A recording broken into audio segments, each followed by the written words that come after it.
Kate Daly Show. Turn your back on Mother Nature. Everybody wants to rule the world. Yes, everybody does want to rule the world. Welcome back, Kate Daly Show, KateDalyRadio.com. And I also wanted to mention to you, please text Birch Gold, and the number is 989898. That's really easy, right? It's just 6 digits. They repeat. And text my name, Kate, and at least get the free information and buy gold and silver from Birch.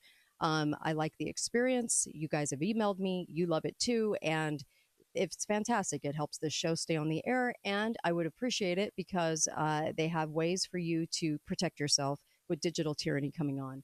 And we all know it's coming. So we can't ignore it. So we might as well get prepared for it. And in 2021, when they did the drills for digital tyranny, I read through the drill that they did in New York, and the drill was all about losing people's money and how hard it was to keep track of everything. And I'm just telling you, if the drills are saying they've lost money when they transfer over to complete digital currency by ousting the dollar, then you know your money might be in trouble that's hanging out there. So protect it with gold and silver. All you have to do is text Birch Gold 989898 and then text my name, Kate, and just send it off. Easy peasy. I have Lara Logan with me, and Lara's fabulous. I just love her. And can I tell you, I don't say that about hardly anybody anymore. So I really appreciate you. And I wanted to get your take on what's going on in the Middle East right now. I mean, obviously, it's all over the headlines. What's your take after covering and being a foreign correspondent for so many years? What's your take right now? Well, as chief foreign correspondent for CBS News, I lived in Iraq for 5 years. Before that, I lived in Jerusalem. I covered the Second Intifada. I was in Ramallah and all over the West Bank. I was in Gaza. And during the war with Hezbollah, I was up in the north of Israel.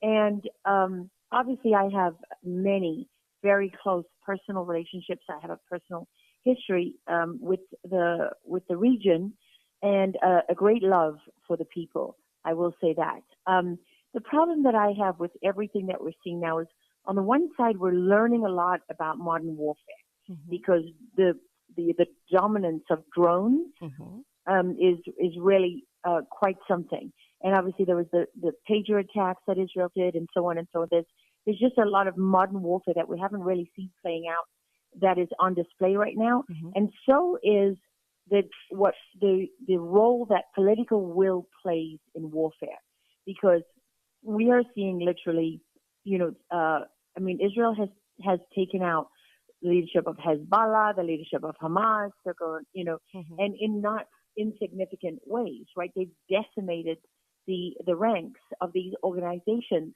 people who were thought, to be pretty much untouchable in many respects, are dead and gone. Right. And as they're being replaced, their replacements are being killed. And then their replacements are being killed.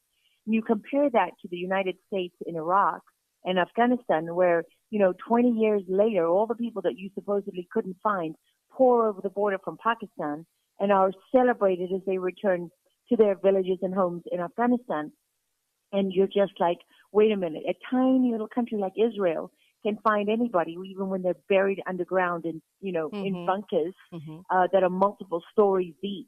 And yet the United States couldn't find anyone. Okay, so then you start to realize, wow, we've been conned, right? We've been absolutely conned. And when, military people say to me, we've never used less than 10% of our advanced military capability in any of these wars, you start to understand how true that is. And I say this to you as someone who, traipsed through minefields, 4.5 months pregnant with my daughter, in areas of southern Afghanistan where more U.S. Marines were killed than anywhere else in the country.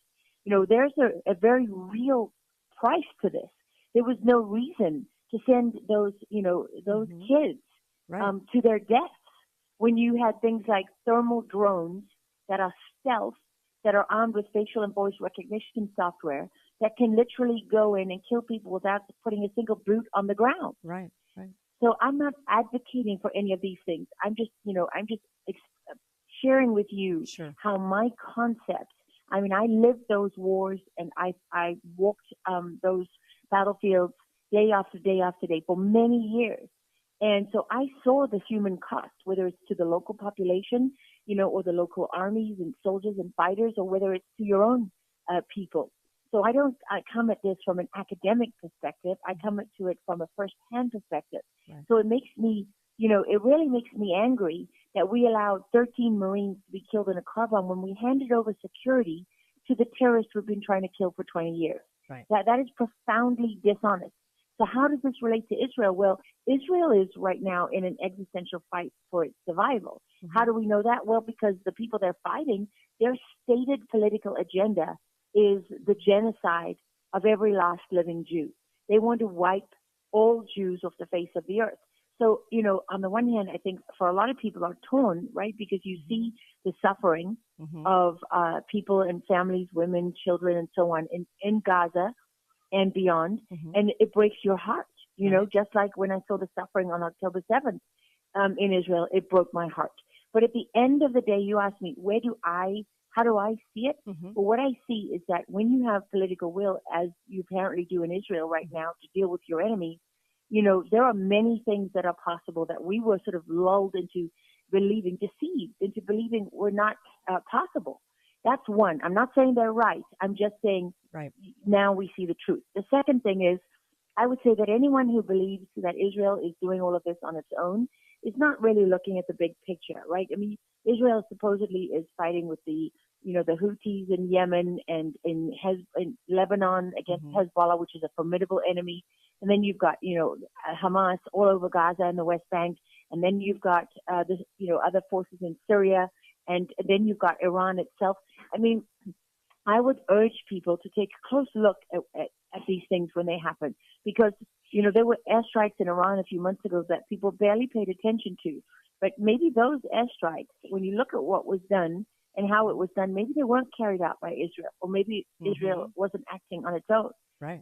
Because it seems fairly obvious to me that there's other people, most likely the United States, that is assisting them. Now, can I prove that? No, it's designed to be unprovable. Yeah. Okay, so I can't prove that. But what I do know is that if you look at the military capability that Israel has, they're sure pulling off a lot of things that it's a reasonable question to ask if they could really do that on their own. And the last thing that I would just say is this. As a little girl, I snuck into the room when my parents were watching a movie called Holocaust, and it was on old film reels. And, the black and white stuff. And when your film reel ran out, you had to change it, and the projector would keep breaking down. But I remember, because we were considered it was too horrific for us to see, I remember sneaking into the room whenever we could before we got busted and thrown out, and seeing the piles of wigs and the emaciated people and the emaciated bodies, and just seeing, I saw human suffering and brutality and evil on a scale that I had no idea that was possible until I saw that reality. And so for me, I can't speak for anybody else. I hate human suffering on any level. So, my heart breaks for what Palestinians are going through now. But at the same time, I will not participate in genocide against any population. And people say, well, it's a genocide in Gaza. No, it's not a genocide in Gaza. Israel has never stated that its position is to murder and erase every last Palestinian from the face of the earth. That is not the battle cry that is echoing all around the world. And so for me personally, that has to, you can't, I don't know how you negotiate with an enemy whose only objective is to kill every last living Jew. Right. I just don't understand.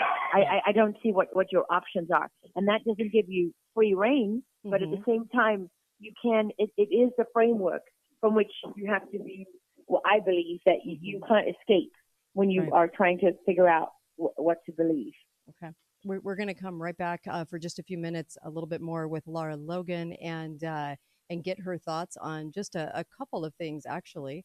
Some thoughts on COVID, on Ukraine, on more on the election. Be right back. Don't go anywhere. Kate Daly Show, KateDalyRadio.com.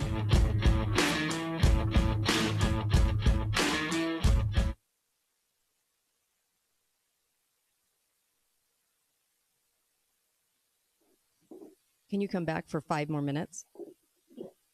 Is that okay? Yes, Oh, sure. thank you. And I know you may not, agree with Oh everything I no, said there, no, Kate, I do but actually. I do. I agree. I think that